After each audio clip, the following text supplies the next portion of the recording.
and the start of a grave epidemic.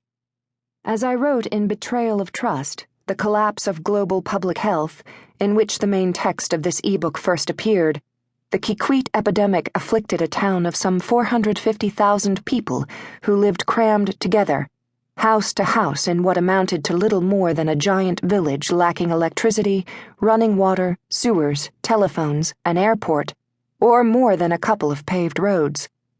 The battle against the virus was waged with primitive, almost 14th century methods, gathering up the ailing and dead, quarantining the sick, palliative care using soap and water, and burying victims in mass graves.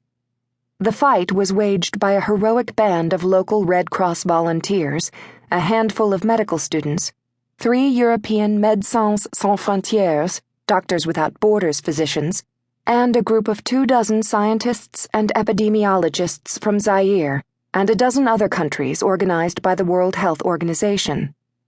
Once the team was in place, the 1995 Kikwit epidemic was under control within 3 months. 3 years later, I returned to Kikwit to see how the epidemic's aftermath had affected the place, the people, and the culture. Zaire's longtime dictator, Mobutu Sese Seko, died in 1997 in Moroccan exile, and the country suffered a short but brutal civil war.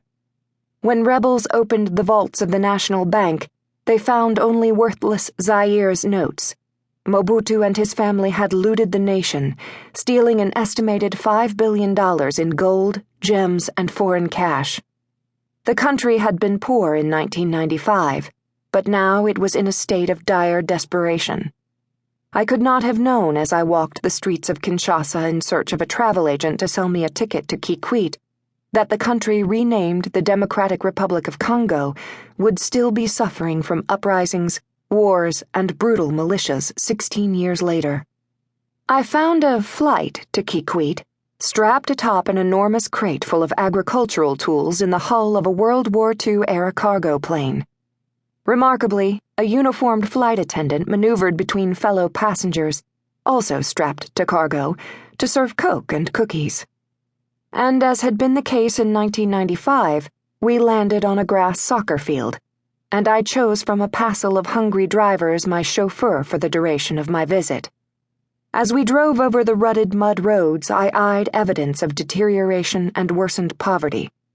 Children along the road held out their hands for food and shouted as they spotted my white face, "J'ai faim, maman, j'ai faim, aidez-moi, maman." The shouts of grief that filled the air in 1995 had been replaced by cries of starvation. When we reached the hospital that had served as the Ebola quarantine center, my heart sank. The generators and rain catchment devices erected during the epidemic by MSF were long gone. A donated ambulance now served as the local politician thug's private limousine. Instruments were sterilized in large iron cauldrons of water suspended over bonfires. The hospital had been so thoroughly looted by marauding militias that it lacked doorknobs, light bulbs, water pipes, drugs, or valuable medical equipment of any kind. Surgery could only be performed by daylight, and physicians had nothing but rinses of water to protect themselves from their patients' microbes and to prevent germs from spreading into patients' open wounds.